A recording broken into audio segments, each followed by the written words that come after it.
Bapak, Ibu, saudara-saudari, anak-anak yang saya kasihi dalam Tuhan kita Yesus Kristus.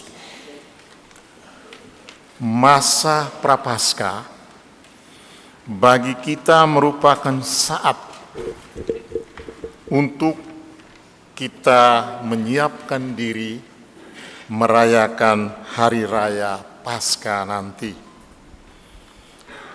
Dalam masa Prapaskah ini,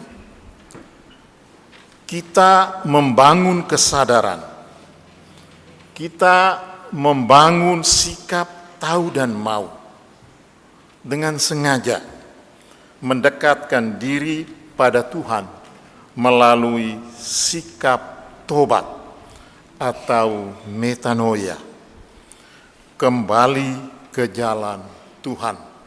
Sebagaimana yang tadi dikatakan oleh Yoel dalam nubuatnya, berbaliklah kepadaku dengan segenap hatimu, puasa, menangis, dan mengadu. Mengapa Tuhan mengajak kita semua untuk kembali berbalik kepadanya, metanoia?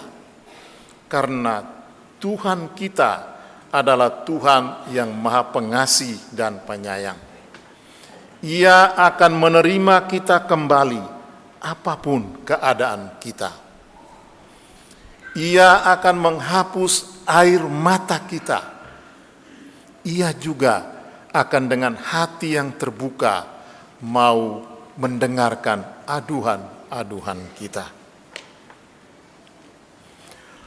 Saudara dan saudari, agar proses pertobatan dan pembaharuan diri berjalan efektif, maka dalam 40 hari ke depan, kita semua diajak untuk melakukan kegiatan-kegiatan iman.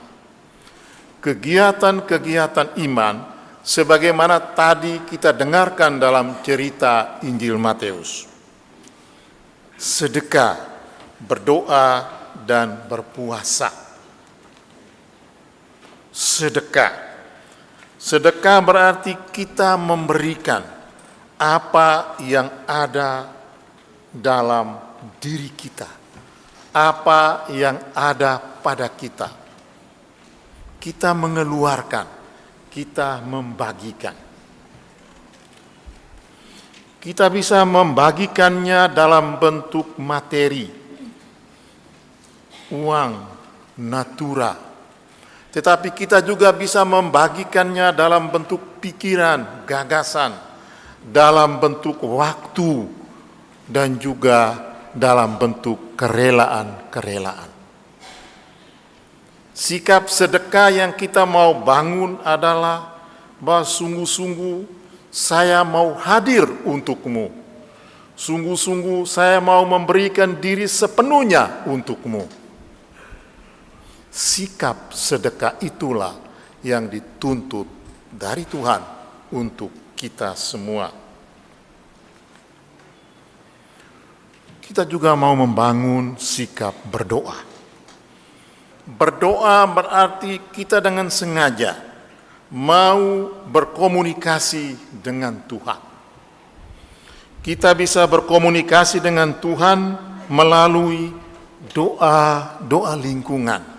Secara khusus dalam masa Prapaskah ini biasanya ada pendalaman APP.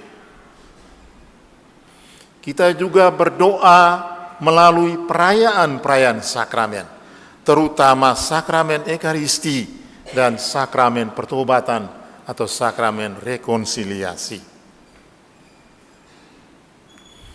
Di samping kita mau berdoa bersama, tetapi kita juga mau berdoa pribadi melalui rekoleksi, melalui retret, melalui permenungan harian. Sikap yang kita mau bangun adalah bahwa hidup saya ini tidak ada artinya kalau tidak ada Tuhan.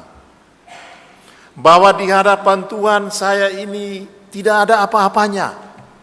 Walaupun saya kaya, walaupun saya pintar, walaupun saya terampil, saya punya ini, tetapi di hadapan Dia, saya ini bagaikan debu tanah.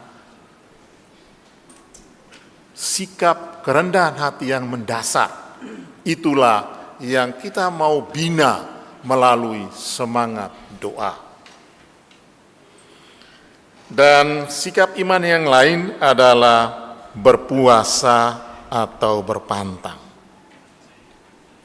Berpuasa dan berpantang dalam konteks ini adalah kita dengan sengaja tahu dan mau mengurangi kenikmatan duniawi yang sering kita nikmati.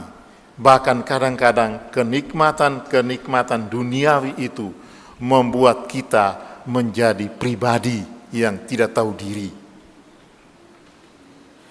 Puasa dan pantang dalam konteks ini juga bahwa kita dengan sengaja mau mengurangi kelekatan atau ketergantungan yang membuat diri kita, yang membuat hidup kita tidak bebas. Untuk itu, bahwa puasa dan pantang bukan hanya sekedar bahwa saya mau puasa ini itu, saya mau pantang ini itu, tidak. Tapi lebih dari itu, bahwa saya dengan sengaja mau mengurangi kenikmatan yang sering saya nikmati. Saya dengan sengaja mau mengurangi itu. Kalau saya mengurangi itu, maka saya punya bagian untuk saya berikan kepada orang lain. Kalau saya dengan sengaja mengurangi kelekatan itu, maka saya punya waktu untuk orang lain. Kalau saya dengan sengaja mau mengurangi kenikmatan yang sering saya nikmati dalam hidup ini, berarti saya dengan sengaja mau mendonasikan, mau memberikan kepada mereka yang mungkin lebih membutuhkan dari saya. Karena itu puasa dan pantang itu mempunyai makna rohani, mempunyai makna spiritual. Dua musuh utama yang sering mengganggu kita dalam masa prapaskah ini, itulah munafik dan haus pujian. Munafik dan haus pujian. Munafik ini mengurangi semangat kita dalam masa prapaskah ini, karena kita mau melakukannya hanya supaya dilihat orang. Kita mau melakukannya saat-saat orang banyak. Kita mau melakukannya supaya mendapat privilegi. Tetapi kalau itu saya tidak mendapatkan, maka saya tidak mau melakukannya. Ini musuh kita dalam masa prapaskah ini. Dan musuh yang lain itu haus pujian. Kita mau melakukannya supaya orang memuji. Wah, keluarga A ini hebat, sumbangannya ini. Keluarga B ini hebat, aktif. Keluarga C ini luar biasa. Oke, itu baik dan bagus. Tetapi ingat, nilai itu kita tidak cari. Kita justru mencari bahwa kita mau dekat dengan Tuhan. Dengan demikian, sikap tobat, baharui diri itu ada dan mempengaruhi orang-orang lain. hati-hatilah, jangan sampai melakukan agamamu di hadapan orang supaya dilihat orang. Jika demikian, kamu tidak akan memperoleh upah dari Bapamu di sorga. Tuhan memberkati.